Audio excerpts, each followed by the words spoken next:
was overwhelmed in a good way. I didn't expect it to be so grand looking and so beautiful. I was surprised on every level. The story I hear is that this movie had been kicking around Hollywood since sometime in the late 1970s. Late 19th century, yes. Late 18th century. Something like 1,000 directors had their hands on it. Yeah. Never got it to the screen. Some people would think, that's a bad omen. This is destined to fail. Why did you want to do it so badly? Well, I think for all the same reasons a lot of other actresses wanted to do it. It's a great role for anyone to play. She is an amazing human being, was an amazing human being. And just the combination of the singing and the acting, I knew was going to be a really fulfilling challenge. Time and time again, I've said that I don't care, that I'm immune to gloom, that I'm hard through and through. Do you think America's ready to shell out $8 for a musical? Yes. Yes, because this is a good one. They're ready to shell it out for a good one. Yeah.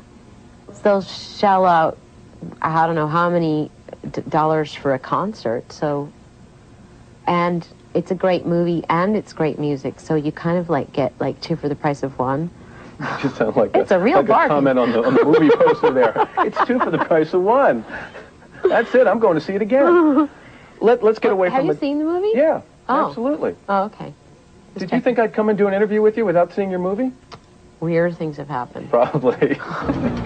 I get out here when it's hottest. Stand back, you ought to know what you're gonna get in me. Just a little touch of star quality. People love to make the comparison and say, Madonna and Eva Perón are alike in this way. And to be honest, I think a lot of it's overblown. Alike in what way? They say, you know, she's tough, she's powerful, she's a strong woman, strong-minded, that sort of thing, which is great. And maybe there are comparisons. But the one that did strike me is that you and she both elicit very strong reactions in people. Not necessarily always good. Well, for that reason. For all those, because of all those qualities. Tough, strong, independent, ambitious, successful, whatever. So that being the case, could you identify with the part of her personality or person that had to constantly deal with detractors? Yeah, absolutely. Against all odds, she achieved something quite amazing. And that, you know, in spite of people, you know, all the naysayers and people, you know, denigrating her name and you know, launching these campaigns to destroy her, she just kept going and just kept going and just kept going. I mean, that's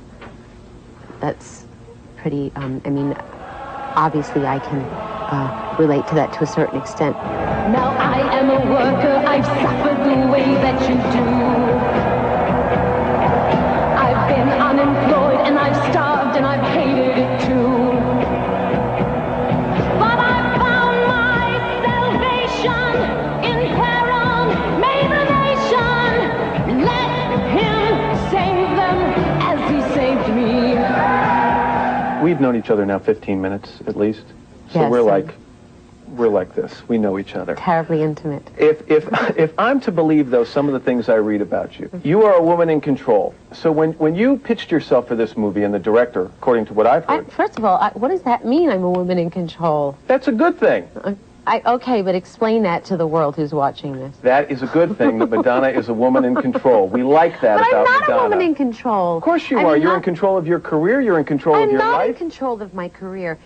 You know, I don't go, you know, just because I make a record doesn't mean everyone's going to buy it or want to listen to it. Or, you know, as far as parts in movies go, I can't go into an office and hit a director over the head and say, you better hire me because I'm controlling the situation. That's not how it works. You don't think you have more power than most people, especially most women in the entertainment industry? More clout? Oh, no, I don't. I don't, because, you know, I just don't. I'm sure I don't. What does this movie do for you? Well, if it does well, I I suppose that I will have more opportunities to be in good movies. How much pressure do you feel for this to be a financial success? It cost something like $59 million to make. How much of that pressure's on your shoulders? Actually, I don't think a lot of it is on my shoulders because, you know, there's a lot of other elements in this movie. I think it's on everybody's shoulders. It's on Andrew Lloyd Webber's, it's on Alan Parker's, Antonio Banderas. There's a lot of very, very powerful people involved in the movie, and so it's kind of on everybody's shoulder. So if the movie doesn't work, it's not going to necessarily be my fault. People are going to point the finger at me and say, oh, it's because of her. Don't cry for me all through. How about the one word that has come up a few times? It's a man's name, Oscar.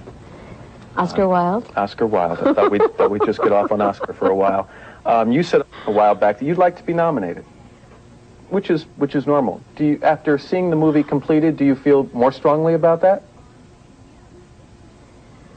Well, I mean, of course. I mean, what actor or actress wouldn't want to be nominated for an Academy Award? Would you be terribly disappointed if you aren't? Yeah. I cannot tell a lie. Well, you know, there's like the sleep deprivation factor.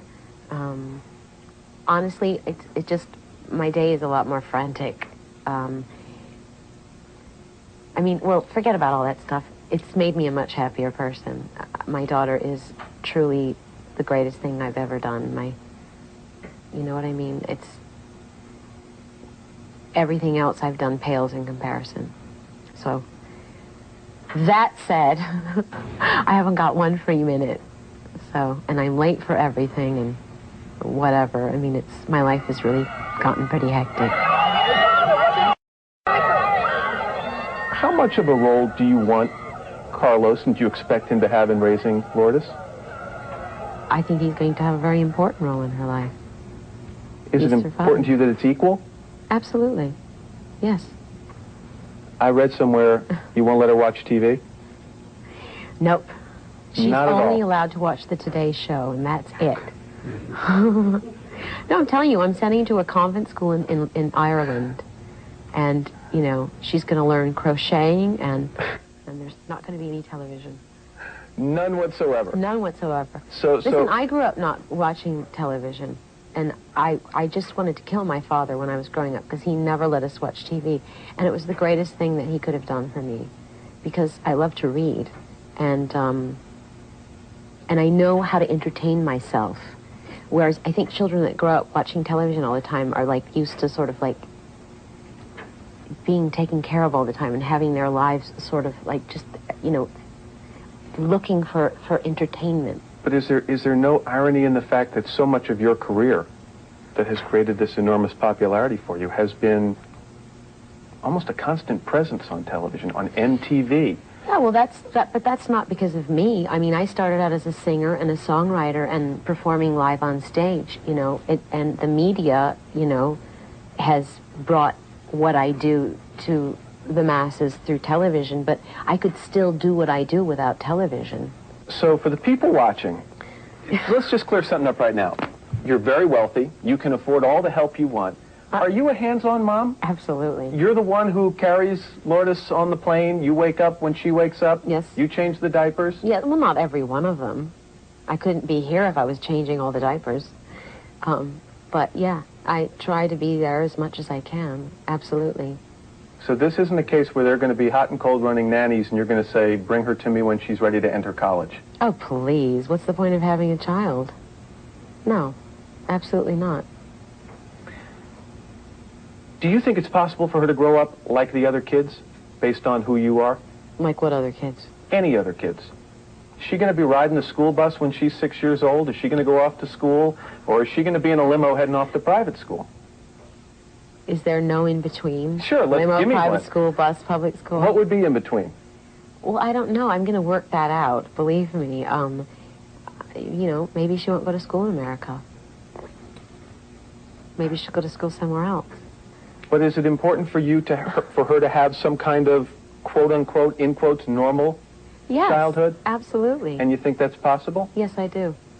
What can you do, or what would you be willing to do to ensure that? Because, you know, people are going to want access to Lourdes. They're going to want to say, that's Madonna's daughter. And they're going to be constantly Well, around I'm not her. the only celebrity with a child. I mean, how do other people do it? I don't know. I think they probably have a difficult time sometimes. Yeah, but I think, you know, if you move out of areas, you know, where you know that, you know, photographers are going to be following them everywhere and they're not so accessible, it's clearly it's easier. I don't have all the answers, but I know I'm going to work it out. I saw a piece of tape on you the other day that was very old, and it was you and Dick Clark. And he asked you at the end of American Bandstand, what do you want to do? And you said, I want to rule the world. Do you ever, in 19... I was very, very young when I said that. Do you ever, in 1997, wish you could give back some of the celebrity for a lot of the privacy? Yes, absolutely. Mm-hmm. Think you could ever do it? Give it back? Yeah. Could you just go off and hide someplace?